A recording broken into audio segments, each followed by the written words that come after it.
Alright guys, well I want to give you an axle to axle coverage of basically what I'll be hunting with this year, from the arrows, draw weight, arrow speed, the whole shebang. So starting out with the bow, I shoot a Hoyt RX1 Ultra. This is the 35-inch model, and I use the 80% mods and not the 85%. I like shooting less let off because there's more string tension at full draw, which gives you a little bit more forgiveness in the back wall. So like with facial pressure and hunting situations, I found that to be very helpful. And rest I use the micro adjustable MXT QAD rest, and I run that actually pretty far back for my burger hole, and the only reason I do that is so I can get a shorter arrow and a little faster arrow. And that kind of runs into my draw length there, which I shoot a 30-inch draw, and that'll actually be important to remember whenever I shoot on how fast the bow is. All right, next up we'll talk about the peep. I shoot the Hamskea peep, and I really like the fact that you can adjust the inside diameter, and this is good if you plan on running your sight pretty far out. You can run a pretty small peep, and I like to be able to play around with this to see which one's more accurate. And if I'm moving this back and forth, then I'm going to need to be able to change the inside diameter of this, so it's pretty nice. I don't have to cut the peep out, retie it in, so that adjustability with the peep's nice. But the actual inside diameter I shoot is an 1/8, which is pretty small, but also run my sight pretty far out away from my bow. And that's all preference, but that's what I like, because the further out this is from the sight or from the riser, the smaller the pin is on the actual target. And I like that for my personal preference. Let's get right to the arrow and what I use in the arrow. Now, I'm actually pretty excited about this setup with this arrow, because I shot the Axis last year and I switched to the HEXX this year. And this is a big difference for me. And I went the ultra light route this year. And the only reason I did this is because I wanted to get more FOC. So I went with a super light arrow, and then I ran 50 grains of brass with a 100 grain point. My total arrow weight is actually 458 grains, and that's with a lighted knock and a 4-fletch vane system.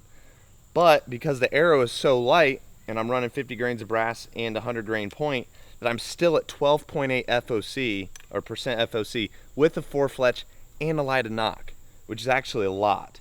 So I found that 12% is money for me when it comes to FOC. Now, breaking this further down, lighted knock, I've been a huge fan of the knockout lighted knocks. They have an aluminum ferrule. I think that's the right name for it, ferrule. But anyway, the aluminum backing, which I found spun really, really straight, and the arrow weight, or I mean the knock weight consistency was pretty dead on. And in terms of vanes, I actually switched this up. Vanes last year, I ran the Max Stealths, which I am a big fan of. But I wanted a little more control in the back, but I didn't want to add a ton of back weight, because then it takes away from obviously the front of center weight. So I found these P23 AAE Max vanes. Now all 4 of those vanes actually weigh less than 3 Max Stealth vanes. So again, those are the P23s, and they're about 4 grains each. So all 4 of those vanes only weigh 16 grains, which is pretty sweet. Now, a 460 grain arrow, 458 grains, that's still a pretty heavy arrow in normal standards, I guess. But I'm shooting 82 pounds. It's like 82 and a half. So I got a field point in here, and I want to show you guys how fast this bow shoots. Alright guys, so I got a chronograph here set up, and I'm going to show you guys how fast this bow is shooting. And this REDWRX line, I mean, Hoyt really stepped up their game, and this bow is absolutely screaming. And again, I shoot a 30-inch draw, 82 pounds with a 458 grain arrow. So let me take my quiver off here. I'm going to crunch down a little bit. A little too tall. I want you guys to see how fast this bow shoots.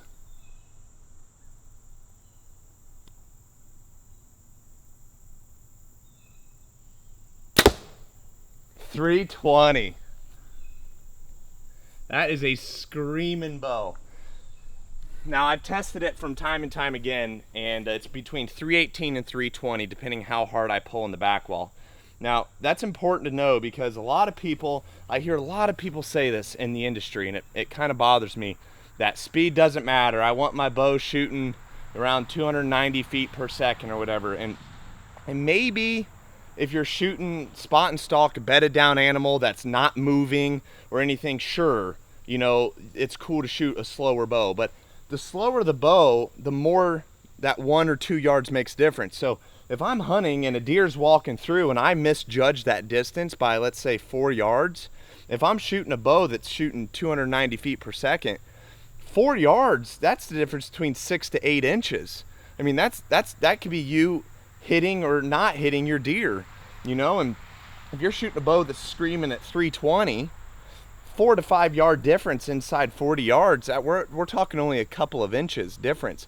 So my error in judgment can be awesome. I mean, I should say my error in judgment can be quite dramatic, and I still hit the bullseye of the animal. So speed matters. I mean, at the end of the day, if you're 1 foot per second faster and that deer's dropping as you're shooting and it gets there just a half a second sooner, that could be the difference between you hitting no man's land and you hitting double lung. So again, people will tell you that speed doesn't matter. It's better to have a more accurate animal or arrow. And I think there's a way to have your cake and eat it too. Because right there I'm shooting 320 feet per second with a 458 grain arrow with 12.8% FOC. And that, you can't ask for much better with the 4-fletch and the light of knock. So I'm super pumped about this setup. It's super forgiving and extremely accurate and really, really fast. So speed matters. So let's keep going and dive into what's next, which is our sight. All right, let's get the quiver back on there. Okay. So next up, let's talk about the sight.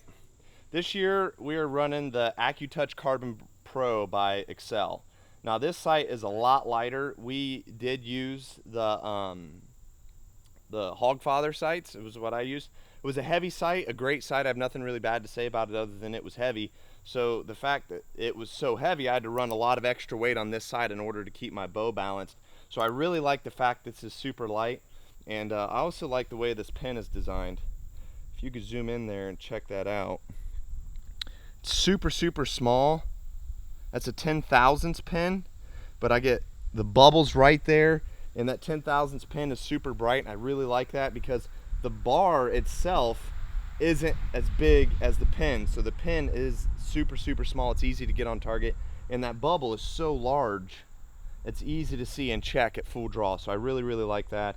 And what else is really cool about the sight that I like is these adjustables right here. So whenever I adjust this, it clicks into place like this. You can see it clicks. So if I'm in a ground blind or hunting where I need to triple check, then I know if it clicks into place, I know those yardages predetermined that I can set at 20, 40, 50, 60, and 80. So I can actually adjust this without seeing it, which in a ground blind at last light, you know, sometimes it's hard to see these tapes. And that's really nice to know, okay, 3 clicks is 60 or 50 yards or whatever. So that's pretty nice. A lot of great things I like about that. Let's go to the stabilizers. So the stabilizers I'm running are the Fuse, I think called Torch Pros.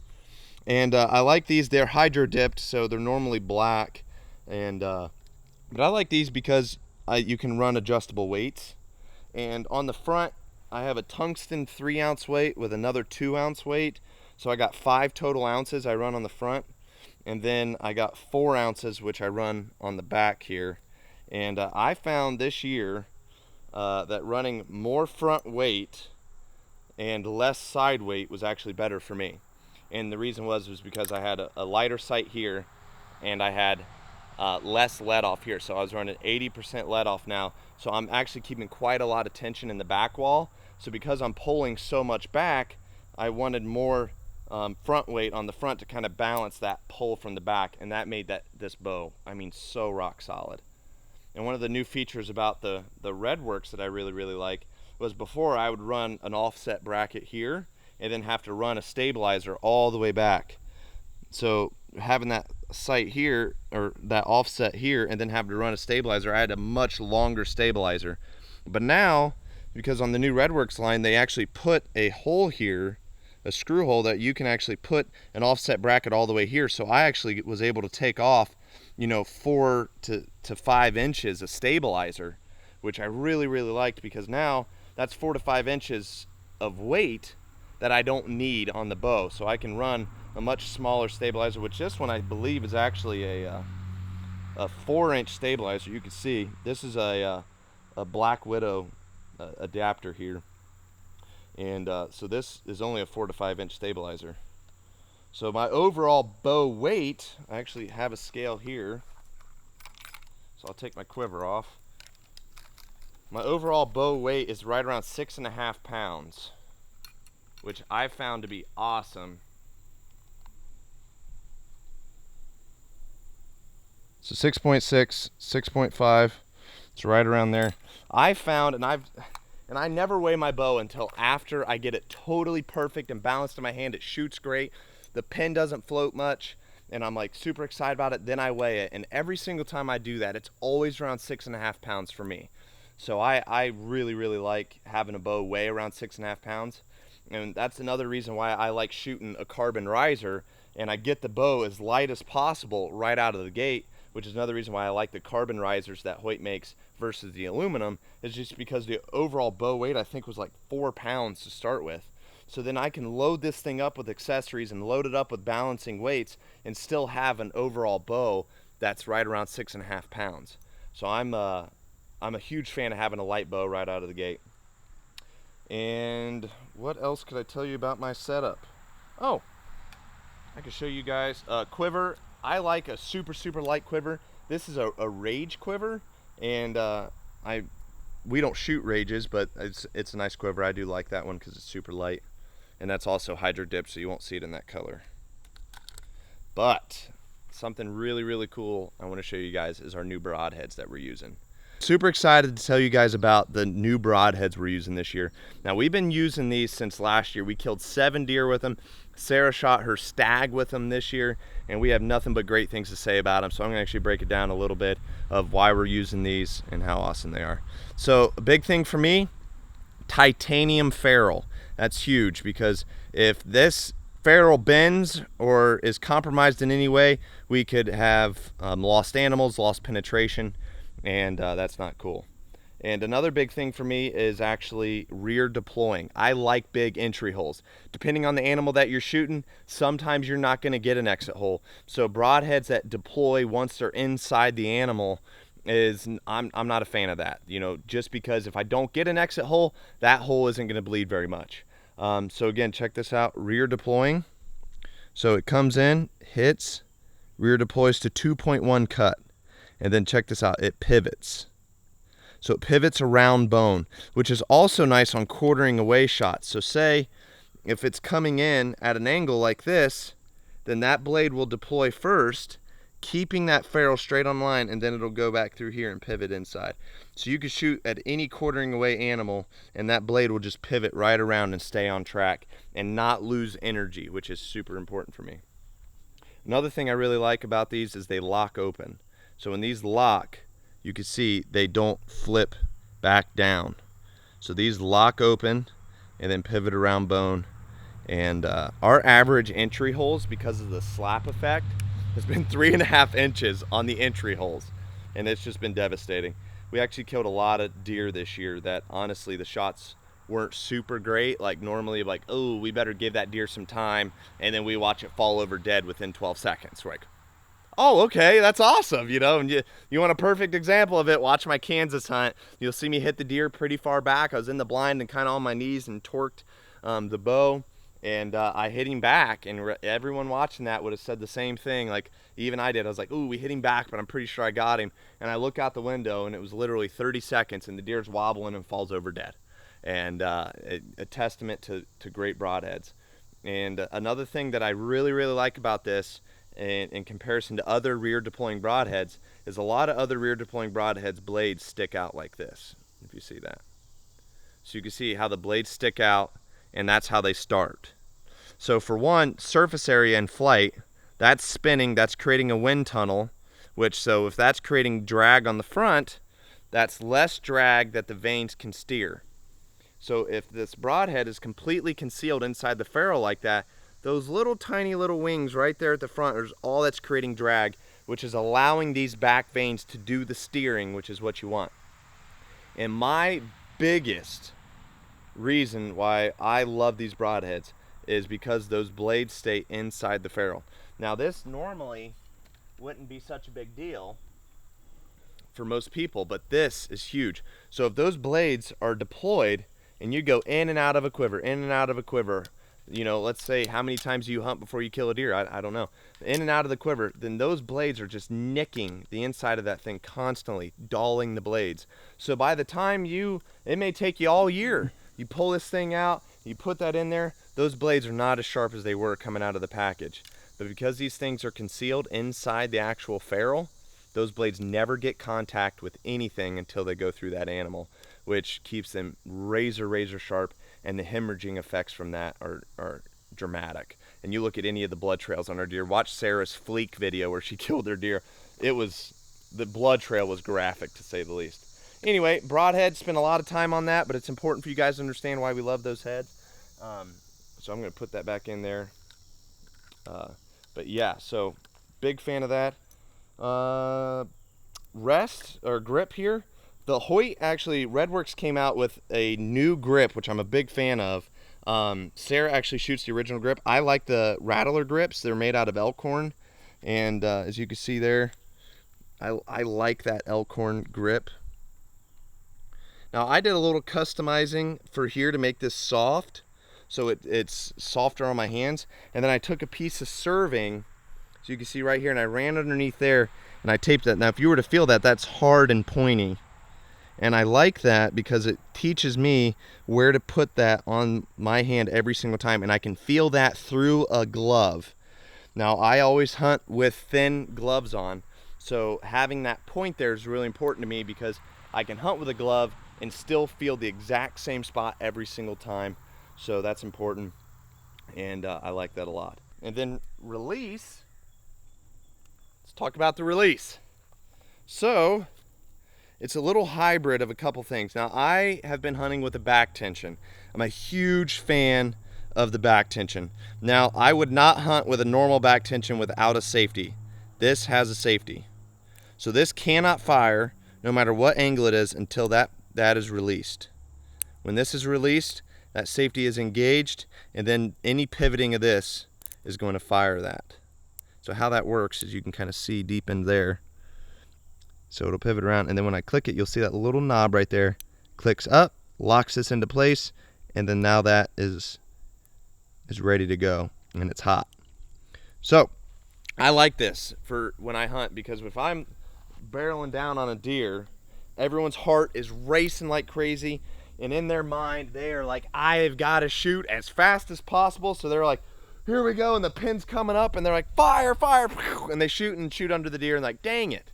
So what a back tension does is it makes you slow down, because I draw back, I aim, I put the pin right on the animal, and then I'm just like, fire, come on, fire, and it goes off, because I don't control when the bow goes off in a sense.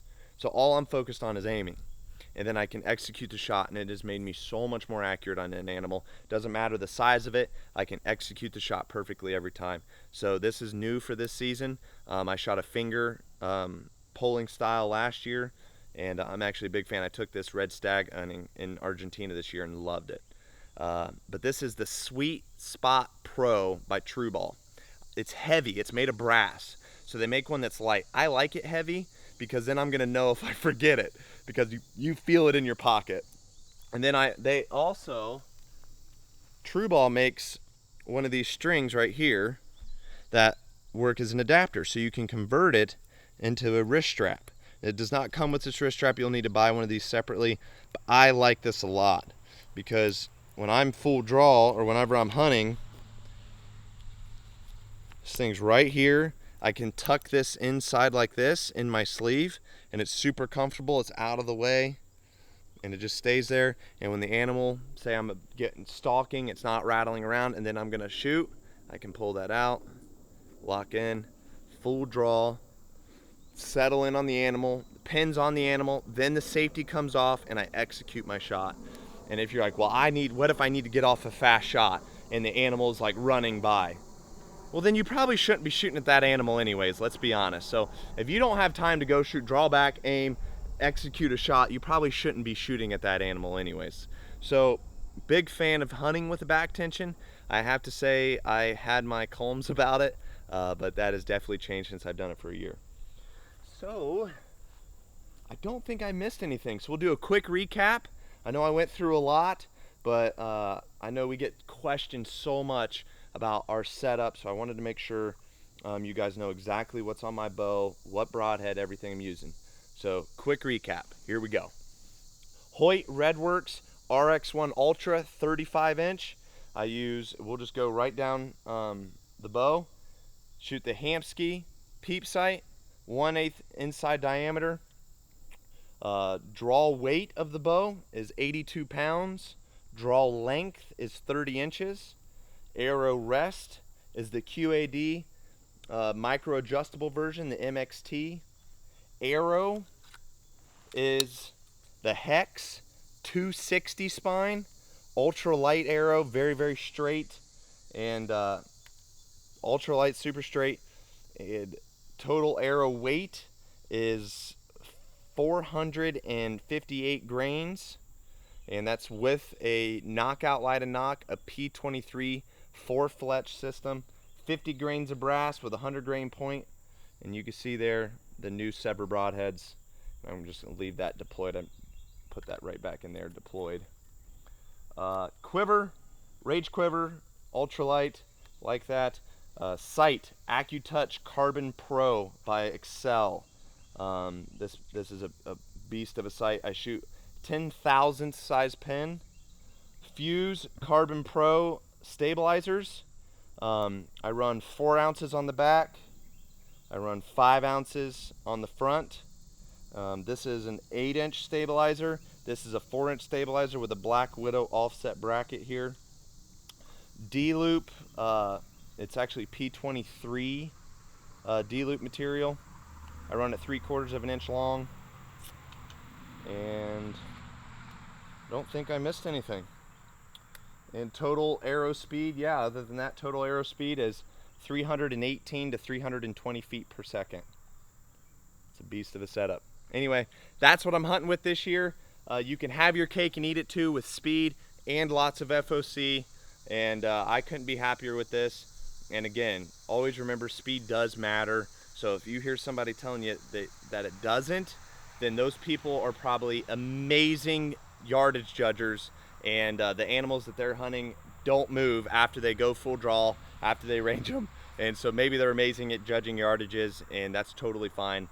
For me, I like to have the most room for error, and having a faster bow will give you more room for error because you don't have to be quite as precise with yardages inside 40, because your bow shoots flatter. So that's it. That's the setup. Comment below if you have any other questions specifically on our setup, anything at all. We're happy to answer, and have fun shooting. Thank you so much for your support, and if you want to join the bow hunting family, hit that subscribe button and make sure to turn on notifications to be one of the first to see our new videos posted. If you're new to our channel, check out our other videos. We have over 70 bow hunts that I think you'll enjoy. And if you'd like to keep up with us daily, make sure you go over to Instagram and give us a follow there, where we post every single day and it's always outdoor related.